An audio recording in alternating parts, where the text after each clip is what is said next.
সরকারি শিক্ষা ব্যবস্থার বিভিন্ন সমস্যা সমাধান এবং বিদ্যালয়ের সার্বিক মান উন্নয়নের দাবিতে 18 দফা দাবি তুলে ধরেছে বঙ্গীয় প্রাথমিক শিক্ষক সমিতির উত্তর দিনাজপুর জেলা কমিটি। সংগঠনের পক্ষ থেকে জানানো হয়েছে, শিক্ষক নিয়োগ, বদলি, পরিকাঠামো উন্নয়ন, অশিক্ষক কর্মী নিয়োগ এবং প্রশিক্ষণ সহ একাধিক গুরুত্বপূর্ণ বিষয়ে অবিলম্বে কার্যকর পদক্ষেপ গ্রহণ করা প্রয়োজন। সংগঠনের দাবির মধ্যে রয়েছে শ্রেণীভিত্তিক শিক্ষক নিয়োগ নিশ্চিত না করে কোনো শিক্ষককে সারপ্লাস ঘোষণা না করা, প্রতিটি বিদ্যালয়ে প্রধান শিক্ষক ও অশিক্ষক কর্মী নিয়োগ এবং সাধারণ বদলির ব্যবস্থা চালু করে জেলা স্তরে কাউন্সিলিং এর মাধ্যমে স্বচ্ছ বদলি নিশ্চিত করা। এছাড়াও সরকারি উদ্যোগে চতুর্থ শ্রেণীর কর্মী নিয়োগ, পর্যাপ্ত শিক্ষক নিয়োগ, প্রতিটি বিদ্যালয়ে কম্পিউটার সরবরাহ, শিক্ষকদের অফলাইন প্রশিক্ষণের ব্যবস্থা, শিক্ষা বহির্ভূত কাজে শিক্ষকদের নিয়োগ বন্ধ এবং কর্মরত শিক্ষকদের পুনরায় টেট পরীক্ষায় বসার সিদ্ধান্ত প্রত্যাহারের দাবিও জানানো হয়েছে। সংগঠনের মতে সরকারি শিক্ষা ব্যবস্থাকে আরো শক্তিশালী করতে পাশ ফেল প্রথা পুনরায় চালু করা প্রয়োজন। পাশাপাশি রবীন্দ্রনাথ ঠাকুরের শিক্ষাদর্শ অনুসারে বৈজ্ঞানিক, গণতান্ত্রিক ও ধর্মনিরপেক্ষ পাঠ্যক্রম চালুর আহ্বান জানানো হয়েছে।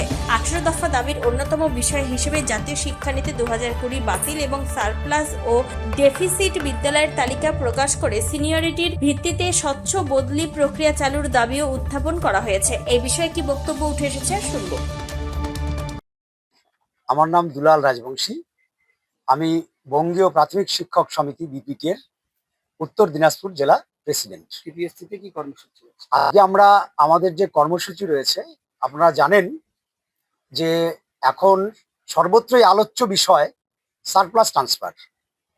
এই সারপ্লাস, শিক্ষক সারপ্লাস হচ্ছে কেন, এই বিষয়টি সরকার কারণ অনুসন্ধান বা সমীক্ষা কোনো কিছুই করছেন না। একের পর এক বিদ্যালয় উঠে যাচ্ছে। ইতিমধ্যে পশ্চিমবাংলায় 8,207টি স্কুল উঠে গিয়েছে, আরো বহু স্কুল তালিকাভুক্ত হয়েছে।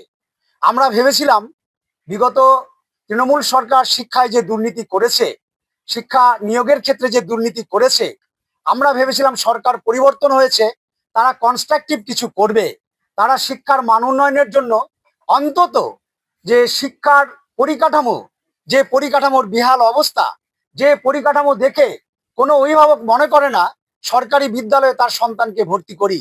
কারণ একজন শিক্ষক দিয়ে স্কুল চলছে, বিদ্যালয়ে শৌচাগার, পানীয় জল, মিনিমাম যে 5-6 ঘন্টা শিশুরা এবং শিক্ষকরা থাকবে, তার জন্য যে একটা ন্যূনতম পরিকাঠামো, তার কোনো কিছু নেই। ফলে এ সমস্ত কোনো কিছুর ব্যবস্থা না করে তারা শিক্ষকদের নিয়োগের বন্দোবস্ত, নতুন করে নিয়োগের বন্দোবস্ত না করে প্রথমেই তারা যে কাজটিতে হাত দিলেন, শিক্ষাকে যার মধ্য দিয়ে আরো ধ্বংসের দিকে ঠেলে দিয়ে শিক্ষা কফিনে শেষ পেরেক পোতার কাজটি তারা করছেন। এবং তারা এক এক করে শিক্ষা বিদ্যালয়ের এই সারপ্লাস তারা এখন করছেন এবং এটা একটা ধারাবাহিক প্রক্রিয়ায় পরিণত করবেন। কারণ হচ্ছে, প্রথমে তারা শ্রেণীভিত্তিক শিক্ষক না রেখে একটা বিদ্যালয়ে, যদি আমরা 5 থেকে ধরি প্রাইমারি লেভেলে, 5 থেকে পিপি থেকে 5 পর্যন্ত 6টা ক্লাস, 6টা ক্লাসে মিনিমাম 10 জন করে যদি স্টুডেন্ট থাকে, 60 জন স্টুডেন্ট, 60 জন স্টুডেন্টের জন্য শ্রেণীভিত্তিক শিক্ষক হলে আমি শিক্ষক পাবো 2 জন। 2 জন শিক্ষক 6টা ক্লাস কি করে সম্ভব শিক্ষা দান করা? তাহলে সরকার এই বিষয়টি ভাবছেন না। একটা বিদ্যালয় থেকে তারা শিক্ষকদের তুলে নিচ্ছেন, তুলে নিয়ে সেই বিদ্যালয়ে 2 জন বা 3 জন শিক্ষকে পরিণত করছেন। ফলে শিক্ষা আরো ধ্বংসের দিকে যাবে। ফলে আমরা ব্যর্থহীন ভাষায় যেটা বলতে চাইছি, সেটা হচ্ছে শ্রেণীভিত্তিক শিক্ষক ন্যূনতম রেখে তারপরে যদি কোনো বিদ্যালয়ে সারপ্লাস হয়, তাহলে সেক্ষেত্রে ডিপিএসসির যে জয়নিং ডেট, সেই জয়নিং ডেটকে ভিত্তি ধরে সর্বকনিষ্ঠ যিনি, তাকে ট্রান্সফারের বন্দোবস্ত, সারপ্লাস বন্দোবস্ত করতে হবে। যদি সরকার নীতি রাখছে বায়োলজিক্যাল এজের মধ্য দিয়ে আমরা মনে করি এই ক্ষেত্রে মেধা এবং ন্যাচারাল যে জাস্টিস, ন্যায় বিচার, সেই ন্যায় বিচার দুটোই উপেক্ষিত হচ্ছে।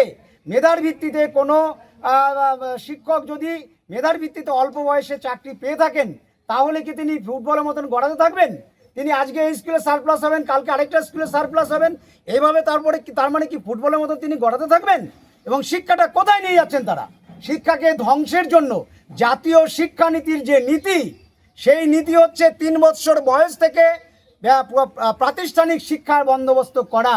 এই প্রাতিষ্ঠানিক শিক্ষা 3 বছর বয়সে কোথায় হবে না, তারা বলছেন অঙ্গনারী কেন্দ্রে হবে। অর্থাৎ 3-3-4 5-3-3-4 এই পরিকাঠামো, আগে যেটা ছিল 10+2 সেই পরিকাঠামোকে বাদ দিয়ে এই 5 বছর অর্থাৎ 3 বছর অঙ্গনারী কেন্দ্রে কাটাবে, তারপরে 1-এ এসে প্রাইমারি স্কুলে ভর্তি হবে। অঙ্গনারী কেন্দ্রের কি পরিকাঠামো রয়েছে?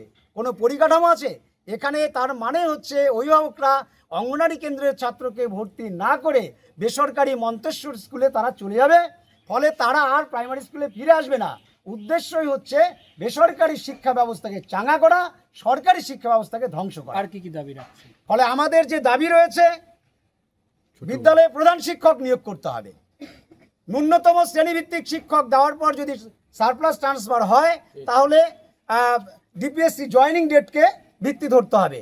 মেডিকেল রাউন্ডে যারা রয়েছে তাদের এই ট্রান্সফারের আওতায় আনা চলবে না।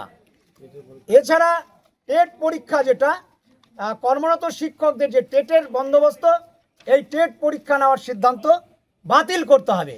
নিয়োগের পূর্বে সাধারণ বদলির ব্যবস্থা করতে হবে। আমরা আরও দাবি করছি পাশ ফেল প্রথা চালু করতে হবে। আমরা দাবি করছি 4র্থ শ্রেণীতে বৃত্তি পরীক্ষা চালু করতে হবে। আর পর্যাপ্ত শিক্ষক নিয়োগ এবং আধুনিক পরিকাঠামোর বন্দোবস্ত করতে হবে।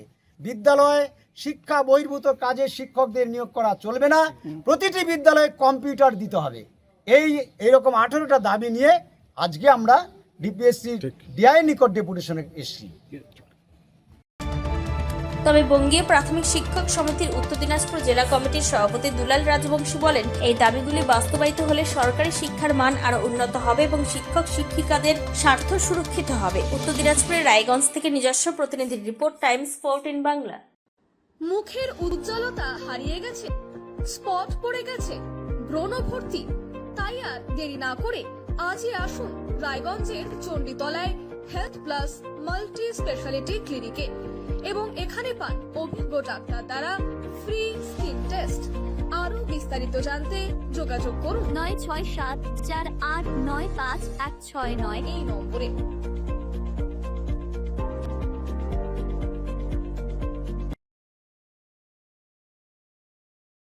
আজ তোমার বিয়ে সাজলো নতুন সাজে,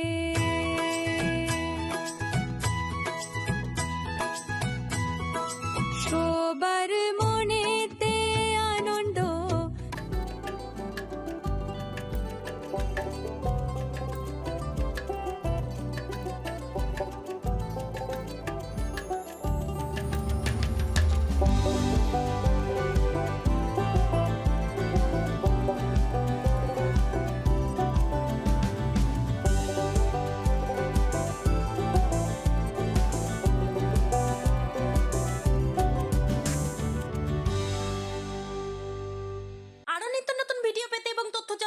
ফেসবুক পেজকে লাইক ও ফলো করে রাখুন। সেই সঙ্গে টাইমস 14 বাংলার ইউটিউব চ্যানেলকে সাবস্ক্রাইব করতে ভুলবেন না।